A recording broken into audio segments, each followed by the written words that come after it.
Raymond Chandler, the little sister. That's the detective story, isn't it? Yeah, it's a story. Amy Vanderbilt's Complete Book of Etiquette. That's a reference book. Put it over there. I guess you... Okay.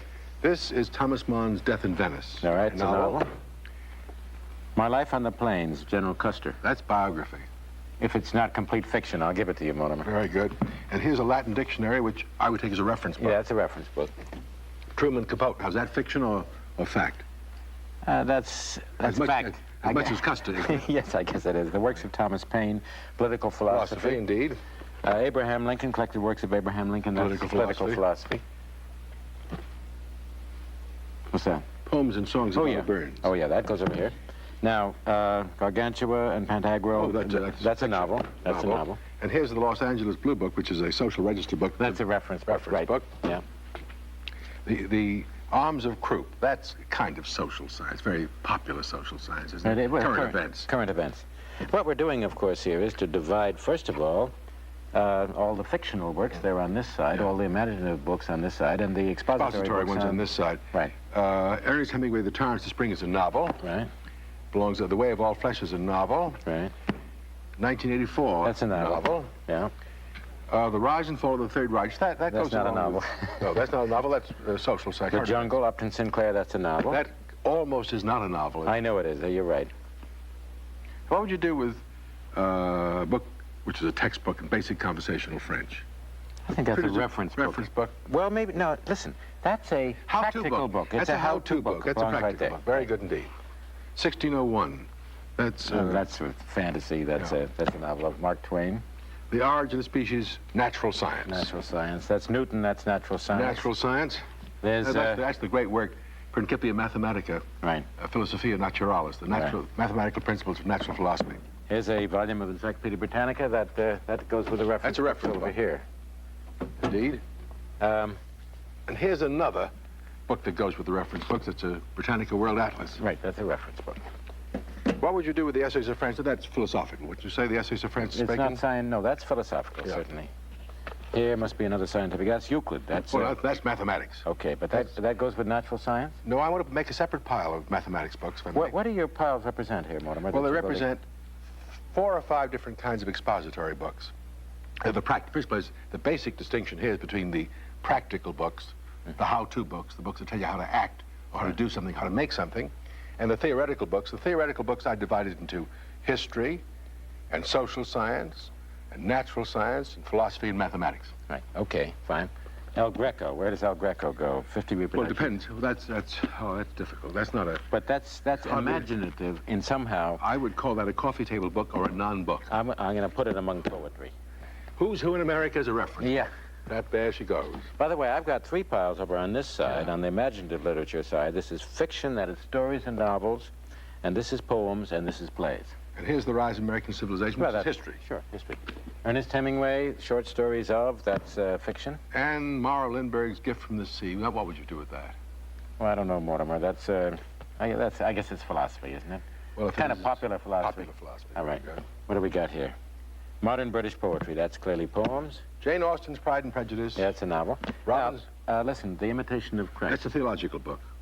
Where does that belong? With the philosophy? With the philosophy. All right. Why does it belong with the philosophy? Well, philosophy and theology are both non-empirical sciences. I mean, they are not. They don't proceed by experiment or investigation. Right. They're quite different. Theology and philosophy are different, but they are distinguished from the social and the natural sciences. Right. Okay. The Lives of William Benton. That's a biography. Right. Robinson Crusoe is fiction. Well, yeah, I guess it is. Sure. Yeah, sure it is. Here's How to Read a Book by Mortimer Adler and Charles Van Doren. That's a how-to book.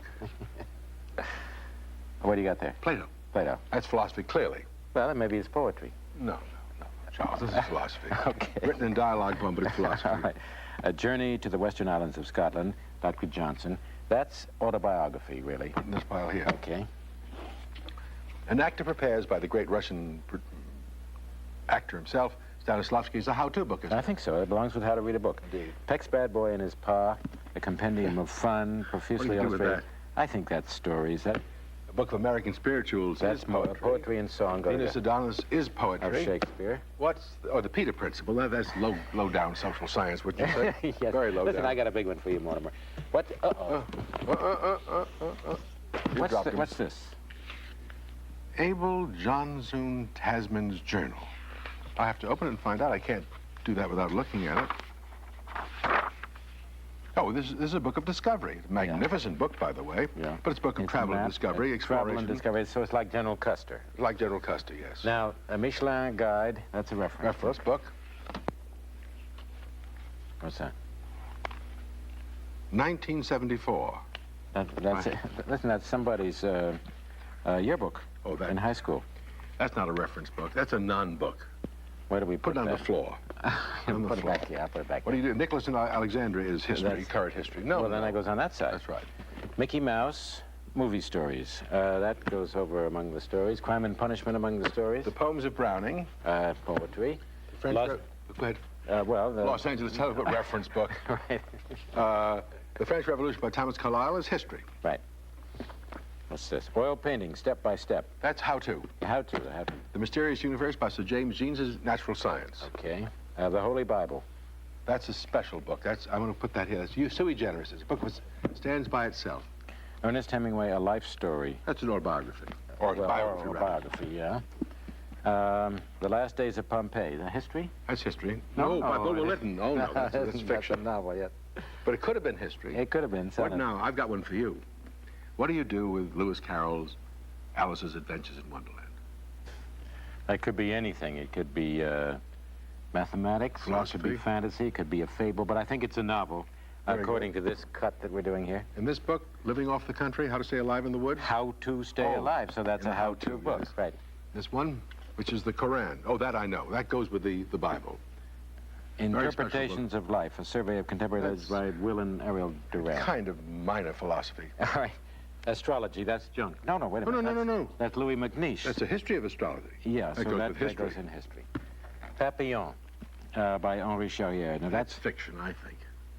Well, it's supposed to be an autobiography. Or let's put it in You want to put it in fiction or autobiography? No, let's put it with history and biography. Okay. Here's The Emperor Jones, by the way. That's a play, perfectly. The Living Sea is a work in biological science. Yeah, I think it is, yeah. The Diary of Samuel Pepys, that's autobiography. Autobiography, indeed. Collected Poems of Robert Frost, no question. That's and we're left with two books that are special. Yeah. And the reason why they're special, Charles, is they're sacred books. And so they must be read differently from all other books, whether you read them as a believer or not. Right, okay, so that we'll leave them there in a separate pile. Now, what we have here, then, is all the imaginative books here divided into three piles. What are your three piles again? Well, this is fiction here, or stories and novels, and this is poetry, and this is plays. And then past this line, we have all the expository books which expound knowledge or opinion, or are instructional in the sense that tell you how to do things. The instructional books of that character, the practical books, are the books, the how-to books, the books that direct action or tell you how to produce things. And then we have biography and history, the social sciences, the natural sciences, mathematics and philosophy, both speculative and practical. Now, that kind of vision we put into the publication of the great books when we put these color patches on the back of them, because all the books with the gold, the yellowish gold, are books of imaginative literature, poetry and drama and novels and so forth. The books that are with the red on the back are philosophy and theology. The books with the blue on the back are history and the social sciences. And the books with the green tabs are the natural sciences and mathematics and biology.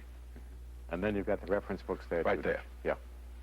Mortimer, in doing this, we've been classifying books here. We're not doing it just for the fun of it. There's a real purpose in doing this, isn't there?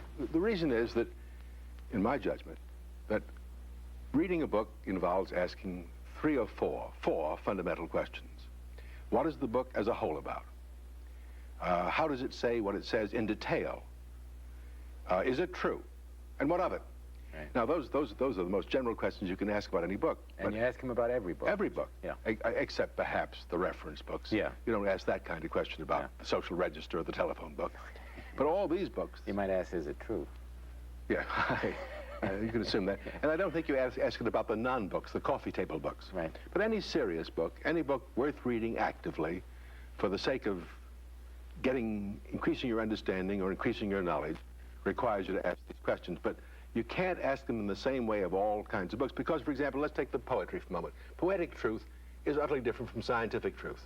Right. And if you said, is it true, without knowing the different kind of book you were asking it of, you would be mistaken.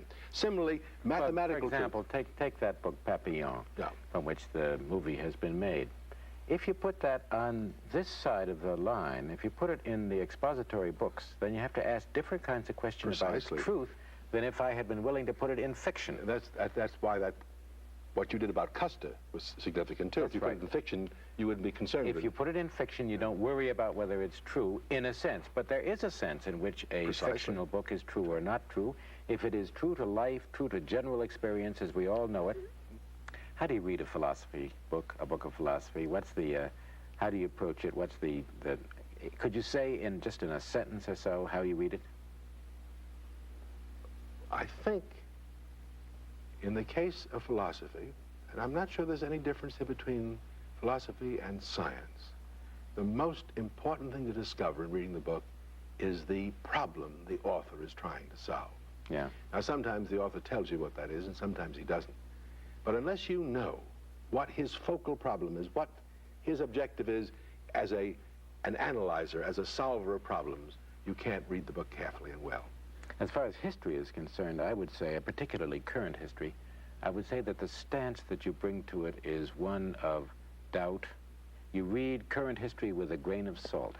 You ask yourself, what kind of position is this author writing from?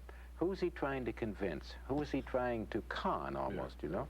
Because an awful lot of current history is written with an aim in mind. And as far as science goes, what would you say? Well, there, really you have to proceed with it quite different. After you know what the problem is, you have to see how the evidence has been gathered, how the experiments that have been performed, the phenomena that have been observed, help you to solve the problem. You've got to see how the scientist operates inductively from the evidence to a generalization or an elaborate theory that solves the problem. Does that mean you have to repeat the experiment? No. If it's described, not as an individual, no. You don't have to go into the laboratory. No. You can still read Newton without going through the... Well, what about mathematics? Newton describes his experiments for you. In the optics, for example, Newton gives you diagrams and shows you what little experiments performed. Now, mathematics is different again, because there, the thing that you're looking for are demonstrations. You've got to look for the logical rigor of a demonstration. And so you want to see whether the book is self-consistent, whether it contradicts itself in some way. Entirely. In the case of a novel, the situation is very different. All imaginative literature, you read with passion, Mortimer. You read with total involvement of your personality, all the way from your head, down to your heart, down to your toes. Everything is involved. Well, that's exactly the opposite with respect to the books that are expository. There, you read them entirely from the neck up.